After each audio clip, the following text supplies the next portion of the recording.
Regarde cette nuit, et pour vous montrer dans quel état est notre système de santé, eh bien, le système informatique des 4 SAMU de l'assistance publique, c'est-à-dire le SAMU de Paris, le SAMU du 92, du 93 et du 94, le système informatique est tombé en panne cette nuit. Et du fait de la faiblesse des investissements, le système de secours n'était pas adapté, et il a fallu qu'on repasse au papier pour assurer la sécurité de la population cette nuit. Voilà où on en est. Si vous avez regardé aussi Complément d'enquête, une émission à laquelle on a joué un rôle dans sa préparation, le titre est inquiétant. C'est « Il y a des morts tous les jours du fait du manque de moyens ». Ça s'appelle la perte de chance par défaut de moyens. Perte de chance par défaut de moyens, ça veut dire des morts évitables. Voilà où on en est, et cet été, ça va être une catastrophe, parce qu'on n'a pas les moyens, à la fois de garder ouvert l'ensemble des services d'urgence, et surtout, on n'a pas assez de lits pour hospitaliser les patients, des patients qui restent dans des conditions indignes, sur des brancards, dans les services d'urgence. Et donc, pourquoi on se bat ici pour maintenir des hôpitaux de proximité? Dans un département comme l'Essonne, s'il faut construire un nouvel hôpital, pourquoi pas sur le plateau de Saclay? Mais en gardant les hôpitaux de proximité. Le plus gros scandale de la période actuelle, c'est quoi? C'est que ces projets, c'était le monde d'avant. Depuis, il y a eu la crise Covid, qui a montré que il n'y a pas eu une catastrophe sanitaire. Si on a été en difficulté, c'est parce que nos hôpitaux n'étaient pas dimensionnés pour prendre en charge finalement un nombre de patients relativement limité. Et donc, si on continue avec des projets qui systématiquement suppriment des lits, eh bien, la situation demain sera pire que celle qu'on a connue au quotidien, et surtout si on a de nouveau une épidémie. Il faut savoir que les épidémies, on en a tous les hivers, avec des épidémies de grippe qui mettent sous tension les hôpitaux. Il n'y a pas besoin du Covid. Donc, ce projet, comme d'autres en Ile-de-France, comme l'hôpital Nord, qui va se traduire par la fermeture des hôpitaux Bichat et Beaujon, comme les restructurations qui ont lieu en Seine-et-Marne ou dans le 95, systématiquement, quand on vous parle aujourd'hui de restructuration, c'est 20 à 25% de lits en moins. Sauf qu'aujourd'hui, il y a un problème. On nous vend la médecine ambulatoire.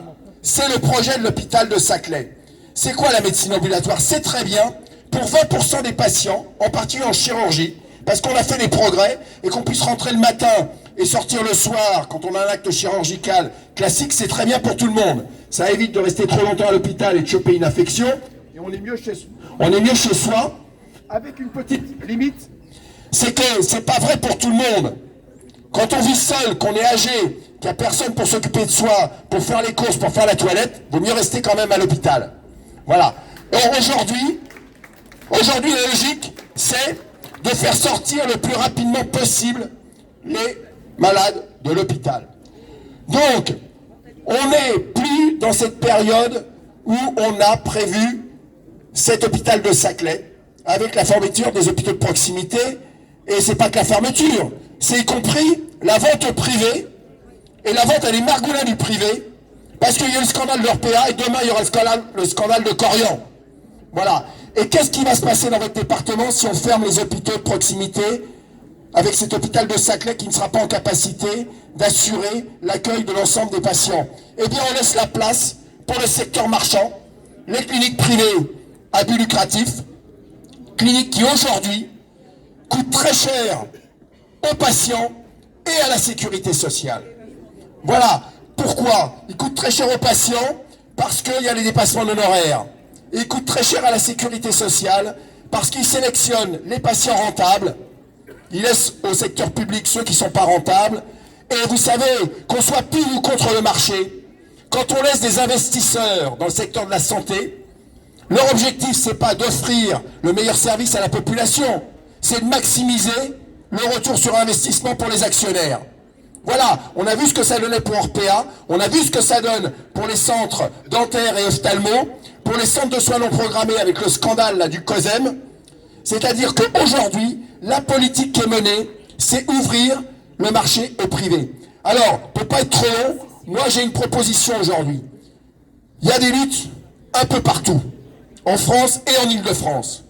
On est en pleine période de discussion de quelque chose qui paraît loin de vous, mais qui décide de l'avenir de l'offre de soins qui s'appelle le plan régional de santé. Ce plan régional de santé, les élus doivent donner un avis, en particulier le conseil régional. Donc nous, on fera tout au conseil régional pour qu'il y ait un avis négatif, en regard de ce qui est proposé. Mais ce qui est urgent aujourd'hui, c'est qu'on fédère les luttes. Les luttes qui sont menées ici, contre l'hôpital Nord, contre le démembrement des hôpitaux dans le 77 et dans le 95. Eh bien, il faut que la population, avec ses élus, avec les syndicats, se mobilise pour obtenir une véritable discussion de la part de l'ARS, un débat public, et que ça ne soit pas simplement quelques experts qui, dans les bureaux, discutent de ce plan régional de santé qui décide de l'avenir des hôpitaux, des ouvertures et des fermetures pour les 5 ans qui viennent. Donc il y a un enjeu majeur aujourd'hui pour que les députés, les conseillers départementaux, les conseillers régionaux, avec les maires, avec les syndicats, avec les comités de défense, mettent tous leurs dossiers ensemble et demandent un débat avec la direction générale de l'ARS d'Île-de-France pour dire « Nous voilà notre projet ». Notre projet, en particulier pour vous, c'est le maintien de l'hôpital de Longjumeau d'Orsay et éventuellement la construction d'un hôpital à Saclay. Mais si on construit un hôpital à Saclay, il faudra mettre l'argent, parce que quand on construit des nouveaux hôpitaux, on met tous les crédits pour la construction de l'hôpital et c'est ceinture pour les autres hôpitaux qui ne peuvent pas investir, se rénover, entretenir les bâtiments. Donc il y a aussi la question de l'argent. Et là, il y a un véritable problème, parce que vous voyez, le plus grand scandale financier dans la santé de ces derniers mois, c'est le fait que le gouvernement d'Emmanuel Macron a mis 1 milliard d'euros sur la table pour sauver les actionnaires d'Orpea, les 9 milliards de dettes d'Orpea. Alors qu'on aurait dû mettre Orpea en faillite, et comme on ne peut pas fermer les maisons de retraite, dit EHPAD, eh bien, on aurait dû les reprendre en gestion par le service public ou par le secteur privé à but non lucratif. Voilà la politique qu'on veut. Et à nous de nous battre pour imposer d'autres choix. On a vu qu'on était capable de se mobiliser sur la retraite. Et bien la santé, c'est un autre secteur de la protection sociale où aujourd'hui il y a urgence à se mobiliser et à proposer une autre politique, une autre alternative. Merci Christophe. Nous on est là.